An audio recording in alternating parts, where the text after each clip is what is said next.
All right, thank you so much. Here, the program still this morning on ITV on Independent Television. Yes, today is the second day of October 2024, so we can still say happy independence. And the speech, the presidential broadcast yesterday still reverberates in the minds of Nigerians, most especially the youths. Because if you follow the trajectory of latest events, you will just agree that the youth seems to be more reactive in the whole of the issues in the country. You talk about the fuel increase, and of course you talk about the economy that has gone from one very stage to another. So you see why people are reacting. But good enough, the president said something yesterday, and that is going to leave the youths for some time now to be hopeful that there is a respite in view. We're talking about the national conference that the president talked about, and the modalities that conference is going to be with. We are yet to know, and of course those that will be parts of that conference, we are yet to know. Anyway, to look at the issues one more time this morning, we're so privileged to have our guest here. First and foremost, join me to welcome Comrade Innocent Ajayi, Vice President, National Youth Council, South. Comrade, you're welcome to this program this morning on ITV. Thank you very much. Good morning. Yeah, and also the erudite ambassador, Ayamekwe Edopolo, is also here with us. It's been quite some time. Ambassador Ayamekwe Edopolo, he's the chairman of Edo Forum for Patriots. So you're welcome to this program. Thank you for having me, my brother. Thanks for having us also. Yeah, this is not the first time we're going to be having a national conference, but the difference now is that it seems to focus more on the youth, if eventually the national conference is going to be held. Now, gentlemen, Innocent Ajayi, tell us, do you think having national conference with the youths will bring respite to some of the issues that Nigerians are going through as it stands today? Well, thank you very much, and good morning, viewers at home. When the End Bad Government protest erupted, the National Youth Council, on the wisdom of the National President, convened a national management meeting where the Minister of Youth was part of that meeting. Now, that meeting, we all agreed that it is clear to the observer that the youth are not happy the way the system is being run. Talking about the hunger, whatsoever that is happening all over the country today. And at that point, we now agree that there should be a town hall meeting across the geopolitical zone. So the minister, including the national president and some NYC executive, travel around the entire country. So when they came to South, which eventually I am the chairman of the management committee of the South, the town hall meeting was held in Akwa Ibom. It was at that point that during the discussion, the various chairmen of the zone, including ethnic nationalities, it was at that point in my submission I said there's need for us to have a national youth conference. And I told the minister that what you have done today is a very good one, but we still need to meet. Let them hear from the youth, because for me, what is happening today is that the only people who can give direction to this country are the youth. Because I believe that for our leaders, they have failed us. Those who have enjoyed free meal in school, those who have enjoyed scholarship in school, now fail to realize that there's need for the next generation to enjoy those kind of incentives. So for us, we said there's need for us to make. So I believe that what President Bola Ahmed Tinubu have done yesterday, it was part of a youth conference. It's not the one that was done during Goodluck Jonathan administration that incorporated both the elders, and this time is the youth. I remember a conference like this happened in the year 2000, where then Honorable Ms. Ative was the national president of the Youth Council. She was the person that coordinated in during Obasanjo regime, where the youth policy was drafted out. So to me, I believe that no matter our grievances, let us sit down, let's talk the way forward, so that at the end of the day, we will now agree, not what happened in the last time, that today they have not still implement what was discussed during Jonathan and during the confab. So I believe that when the youth come together and we all agree, at that point, say what is, because for me, I am part of the opinion that there's need for us to go into regional government, because that is the only way the common mind, the state will benefit the process. Okay. So I think it's a very good. Okay, Ambassador Ayamekwe Edokpolo. Now, the youths coming together, it's good, but the fear in the minds of Nigerians is that when we talk about a national conference, national confab, in any way you want to put it now, the implementation has been the issue. The one we can readily remember was the one of 2014, whereby various recommendations were made. And you and I still kind of regret that how which the government would just take a certain part of the recommendations, this nation would have probably moved forward. You want to take it up from there? Yeah, first of all, I'd like to thank you for having me. And once again, good morning and happy independence to distinguished viewers and Nigerians at home. I'd like to depart by noting very clearly that the capacity of the presidency, that has set out to initiate or, flow an initiative determines how much or how far that initiative will succeed. The capacity. So capacity is the most fundamental.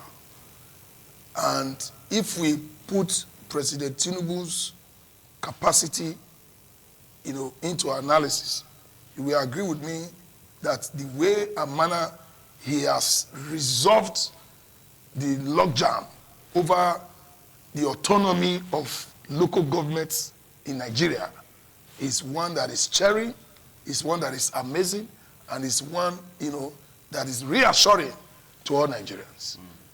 Because as we speak now, local government is functioning as it ought to be. And all the governors are running helter-skelter now to conduct local government elections. Yeah, as opposed to, no, I'm going somewhere. Yeah. As opposed to the idea of handpicking friends and well-wishers, to man the place as caretakers and all that. Now, I'm going to the issue of the youth confab that the president has, offered, has announced as something he wants to go with. You see, going by his capacity that I have just analyzed, I can assure Nigerians that if the youth bodies across the geopolitical zones, across the states, across the local governments, are able to synergize, articulate, and flow with the concepts, the results will be achieved. Like my co-discussant has said, it is foolhardy for anyone to undermine the youths. The youths are the most productive part of any societal population. And if you look at Nigerian youths just now, they are the most fundamental hope that we have for the tomorrow. Is it the music industry? Is it in sports? Is it in all forms of talents and artistry? These guys are amazing and making us proud. And when you see our Nigerian musicians perform in gymnastics, in football, in lawn tennis that I play, and some other sports, you are prouder that you are a Nigerian. You are more proud that you are a Nigerian. So the point that I'm making is that having a specific confab for youth, for me, is go-gelting. And the president means it and is going wholeheartedly with it. And so what we now need to do, like my co-discussant has said, I'm happy he's here because he's a stakeholder coming from the National Youth Council of Nigeria. And so these are the stakeholders when it comes to youth affairs. And from what he has said now, he was probably the Moses who prophesied the coming of this youth confab, because from his own statement, he said he mentioned that we should have a national youth confab. And now, as if the president took it from his mouth. And so he's not the prophet. So one will expect that the National Youth Councils, bodies across the country, do everything possible in collabo with socio-cultural and civil society groups to ensure that we have a program that is successful. Okay. Gentlemen, Innocent Ajayi, one more time. Now, you stopped at looking at that is a good move in the right direction that you prophesied and eventually it's coming to bear. But you see, the problem we've all often had is who and who are supposed to be there. I don't want to fault the last national conference, but some reactions came up that it was more or less a political settlement for the boys. So the youths now, how are they going about this thing that the president has said, so that at the end of the day, it won't be a settlement for the boys? Let me come in this way. I want to appreciate President Tinubu once again because he started this thing at the right time. At least he have nothing less than 2.5 years to go. Yeah. So there's still time for implementation. It's not doing a program when we are talking about when people do a kind of political settlement. That should have been maybe if he have said this towards the end of his tenure. Yeah. But this is just the beginning of his tenure. So for me, it's not a political settlement. But on the issue of those who attend the program. When I say political settlements, you know, so much is going to go in. The last confab, a lot of persons came, they bought cars, they built houses and all that because of the benefits. So that's what we're looking at. When you call him out to do a job, will the man go home empty-handed? It's impossible now. You understand? See, let me say this. On the angle of those who are to attend, I think at yesterday, the national president said he has been having a meeting with the minister, which I know too well. Those who are involved is the ethnic youth leaders, civil societies, or the angle of youth activities, the National Youth Council, other youth group. I'm so much confident that this thing will be drawn across the line. But on the angle of implementation, I have confidence of President Tinubu because he's one man that when he say things, he put all his foot on ground to make sure that it comes to pass. So I have confidence on him on that. All right, so the program is still here. We're still expecting Comrade Judy Magui to join us one more time. Okay, we're still expecting. I think we're having some technical issues there. Now, Ambassador Ayamekwe Edokpolo, a good one to know that the youth have started, putting things together. I'm happy that the Vice President South is here, and he said the President of the NYCN is already making modalities now. Well, let's look at it one more time. The issues that Nigerians are agitating for cut across far beyond the interest of the youths. You know, it's all and sundry. Little wonder if the youths can go there to actually ventilate the pains of Nigerians, as it were, Ambassador. Yeah, what I want the youth to do is to intellectualize the end bad governance protests. Is to intellectualize the what do we call it, the last protest now? The hashtag. The hashtag.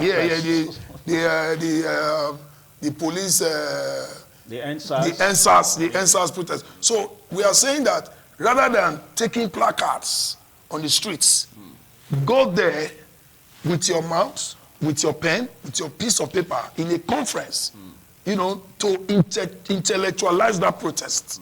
Okay, by articulating, by ventilating, adumbrating those issues, those concerns that will militate against the resurgence or a reoccurrence of end bad governance protests or end SARS protests. So we are saying that, and the way I will plead with Mr. President, I will plead with the major stakeholders that will be organizing this conference. Let us not go and disgrace Nigeria in terms of the age definition of youth. When I say age definition, youth has an age bracket definition. Encyclopedically, youth has age bracket definition. I think it's between the age of 18 or so to so. So I don't want to see a situation where a 56-year-old guy is wearing a short sleeve to disguise himself to say, no, it should be a youth affair. No, it should be a youth affair. The current vice presidential candidate of Donald Trump, Comfort, he was 39 when he was nominated, before he was nominated. is 40. J.D. Vance, Senator J.D. Vance. So we want to see young, vibrant of our youth, 28, 24, 23, 22, storming that occasion that day during the conference, articulating, adumbrating, talking about how, if I'm speaking to the ears of our politicians, to the political class, challenging the political class to wake up from their slumber, to wake up from their strings of deceptions. That is what I want to see. And so I want to appeal to all those who will be involved in aggregating the stakeholdership or membership of this conference to please ensure that the attendants or the attendees are basically youth as defined by UNESCO, United Nations Education, Scientific and Cultural Organization. There is age bracketing of people that constitute youth population. So those people should be the people that should be there.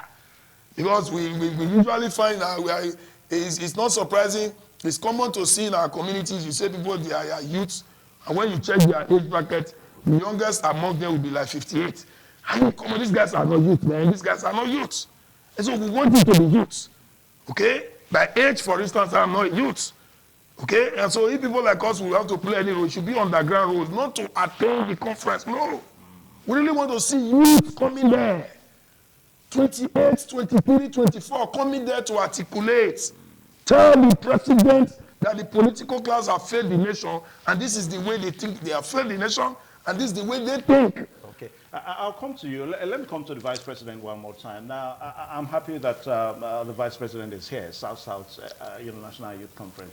Now, is there a kind of a limit to how you admit members of, members into your council, like what Ambassador is saying now? Yeah. Does it fall within age limits? Yeah, thank you very much. Based on the National Youth Council Constitution, if election is to hold tomorrow, for example, which happened to be, we are talking about 3rd of October. October, yeah. And by tomorrow, no, by today, you will be 35 years old. You cannot contest that election. So anything above 35? 35. But if that election is tomorrow, and by next tomorrow you'll be 35, you can vie for that election. Okay. And when you win, automatically that will not take you to the extreme of like 39, 40 years. Those are the things people like us benefited from the process. It makes sense. It makes sense. It makes sense. All right, so Comrade Judy Magwe, please, if you are there, we're still expecting. We gave you the opportunity a while ago. I think we're having issues with your connection.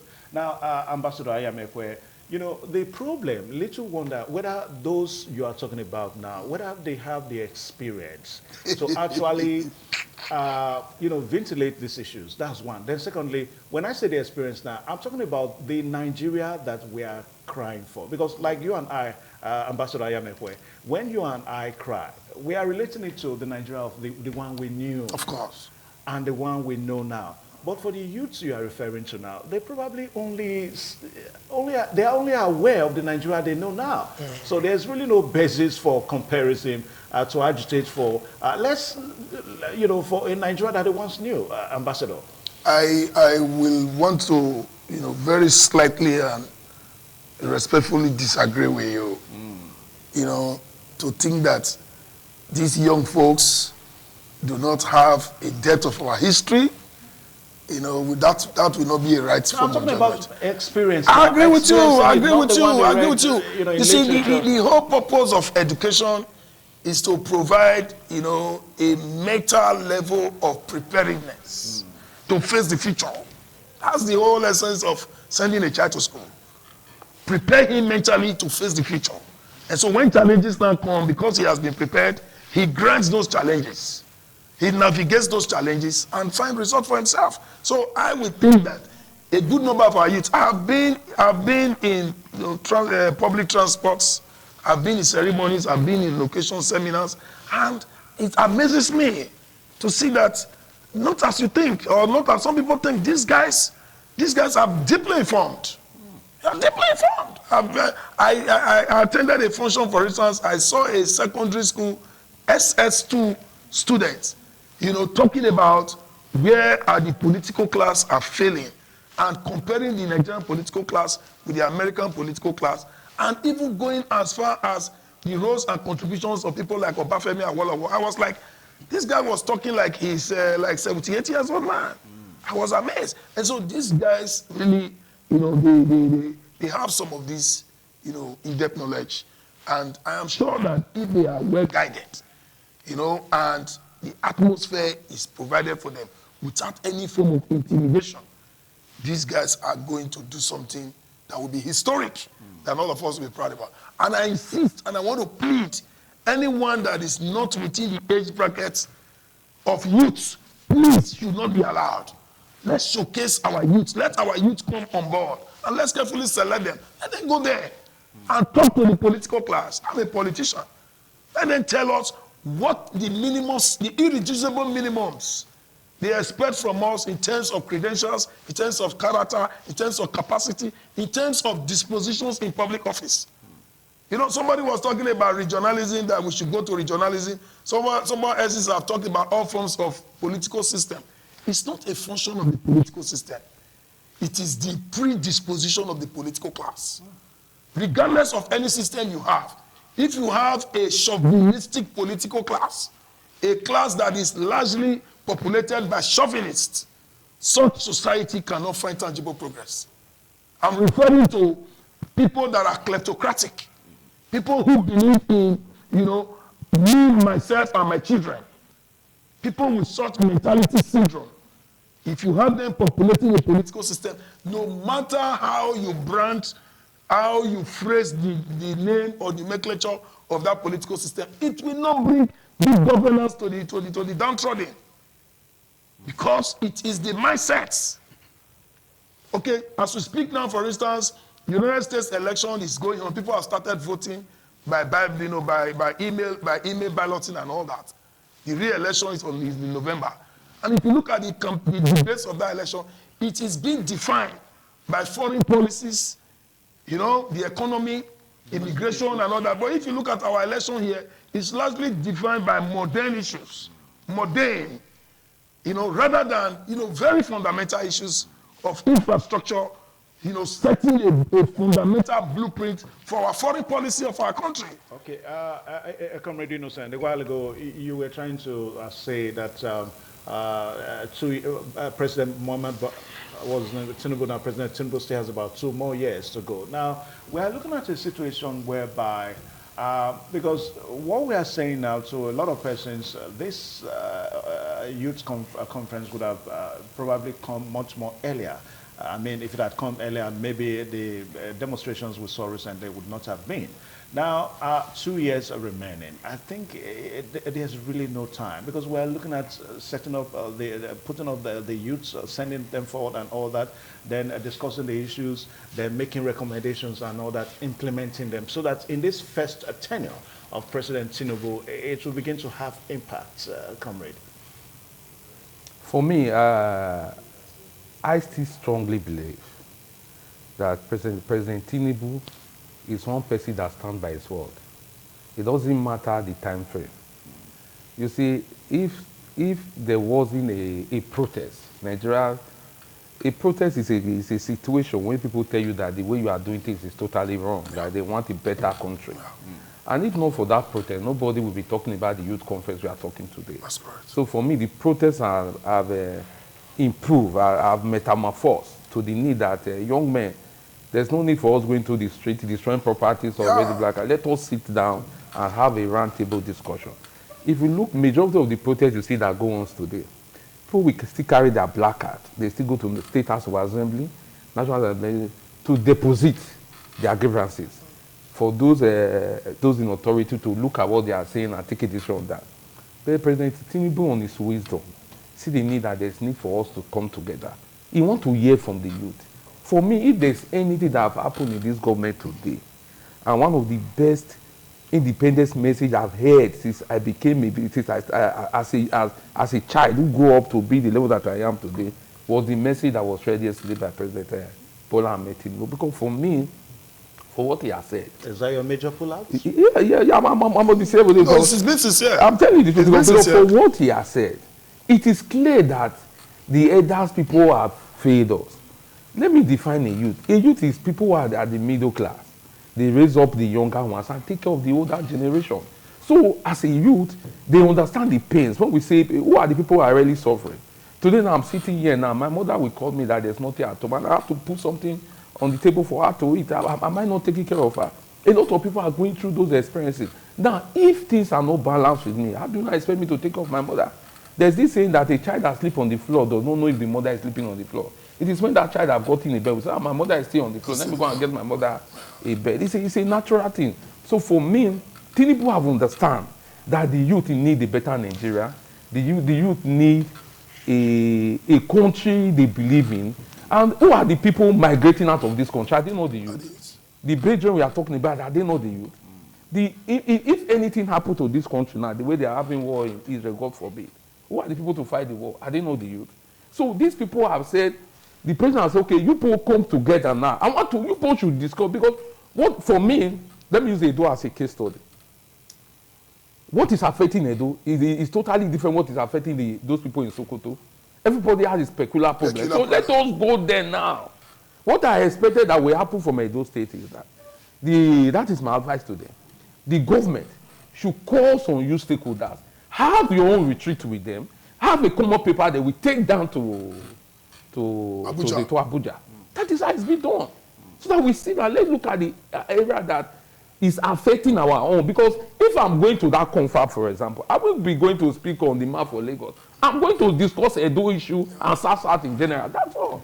So that is the way I look at it. So for me, the best thing that has happened today, because even the coming together, because from the story we heard that it was Chief to Nauro, then that moved much over. There was a meeting. As a youth. As a youth, there was a meeting. It was 27.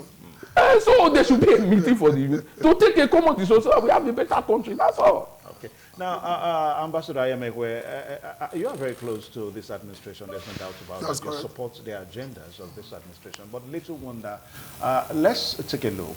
Some initiative that this administration has put forward to cushion the hardship on the youth. You talk about student loans, and of course, you talk about the grants, the business grants to business. Take off startups. Despite all this now, we seems to be having a reactive and a restive youth, still. What do you think is responsible? The youth's restiveness is one that is anticipated.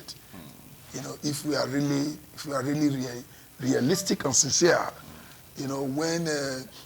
when campaign promises are made, against the backdrop for the purpose of election, we will do this, we will do this, we will do this. Usually when you get to the table after the handing over, you will discover that, there is a huge disparity between what you expected to be on ground. Yeah. Talking about your presidency now, we know it's the same political party that has been there since Buhari. Talking about your own presidency now, the takeoff points, you discover that there's a disparity as to what is on the ground, that will form a fundamental takeoff to actualizing those promises that you have made. And so those are part of the challenges that Tinubu has encountered, that is a country, and that is manifestly presenting itself as consequences, for what we call economic challenges in the country. And so we will expect the youths. The youths, like I have defined, they form the most militant, the most proactive, the most active force of any societal population. And so those people are the people that will always speak out. When they are inside the bus, when they are inside a taxi, when they are inside a train, they are going to express their grievances. Yes, the elderly man may want to cushion his body, body the hurts. It's a natural thing, that's so he must express it. So for me, I want to see the youth go to the confab to talk about, how we are going to have multifaceted, power generating plants. Creation of youth talents and development hubs. We want to see our youth, being developed in chips manufacturing. When President Tinubu came to Edo State, he said, Yahoo boys, under my presidency, I will make you billionaires by production of chips. As we speak in the world now, chips manufacturing is the biggest form of talent in the whole world. I will explain. The other day, the pagers of Hezbollah terrorist organizational leaders got exploded. Pagers are technologies that they use. Now, I will tell you why. The company that provided those things for them most probably had been working with, Israeli organization, and they inserted certain explosive chips there. They have been using these things since. Playing with it and all that. But the appropriate time it came, say, let's strike it. And so people died and all that. That is the power of chips. And now it could have taken them a high level of technology to detect that this thing they are holding contains some explosive chips. Kind of. So the point we are making now is that the world now, technology development is based on chips. It's based on chips. And so our youth, how do we take our youth to those levels where our youth will now start to make drones? For instance, the man that designs drones for the United States Army and the CIA, he's one Professor Dr. Sergey, who was trained in the Kadolo here. How much effort has government made to bring that distinguished Oserige to have an institute or have a program for our youth, to train our youth to start designing? You see, the real thing is not the manufacturing, it is the designing. It is not this vehicle that we are having today that is owned by Nissan. That vehicle was not designed by Nissan. It was designed by one young boy in China or Japan. He sells it to Nissan. Nissan buys him. Nissan buys the young man off. They buy the young man off. The man just carefully look at 2023 model. He designed 2028 model. Just by improving on certain things. They say, oh, this, wow. They pass him off. The guy goes, he will not even start eating the money. He start to think what we need to again. Okay. How do we take our youth to that level? So the youth now, they are being challenged now by President Tinubu. Come and tell the world how you think our country should be better governed. This is a unique opportunity. It's a very historic opportunity. I appeal to our youths, I appeal to the political and traditional stakeholders, religious stakeholders, to see how we can synergize, to seize this opportunity. Because a better youth is a better society. Okay, Comrade Ajayi, now that the president has given his word, I know that within the next few weeks now, at the Youth Council in South, even in Edo State here, you guys are going to go on a series of activities to ensure that the proper youth should go there, not just picking anyone. Now, can you let us know the modalities that are going to be used to select those that represent the youth body? I think for me, I just want to assume. I'm talking from the angle of assumption because, as I said earlier, the national president will be meeting the minister either today or tomorrow. Okay. To have a robust discussion on the. Of course, you can't preempt it. I cannot. So I'm just assuming. For me, you have the National Youth Council, you have the Youth Parliament, and you also have the Edo State Youth Parliament. You also have various youth organizations. Yeah. Then you have the ethnic youth organizations. And you have the civil society who are focused on youth development. So for me, I think that is the way they need to look. And also, you can also take some things out. In the various political parties, that youth group need also to be there. Yeah. Talking about both the opposition and everybody, because it should be a thing that, because I know there will be a lot of, because this is our future. A lot of issues. Yeah, a lot of issues are our future, because he said something that, I want to, first of all, thank you for bringing somebody that's so intellectual for us to be discussing. Thank you so much. I'm so humbled. I'm so humbled. I'm so humbled. He have said a lot, because what's going to happen there is that what Tinubu want to hear is, okay, we want to do X, Y, Z. Sir, the process you people are using is not getting down to the youth. No. We want it to be done this way. I think that's just it. Okay. All right. So I've just been informed that I have to, stop this discussion now. So I want to say a very big thank you to Comrade Innocent Ajayi, the Vice President of the National Youth Council South, and also the very erudite Ambassador Ayamekwe Dukbolo. That's the chairman of Edo Forum of Patriots. Thank you so much, and congratulations. Your party, the Progressive one. To God be the glory. It's a victory for democracy. I will say congratulations to you. Thank you. All right, so that's the discussion from Benin this morning.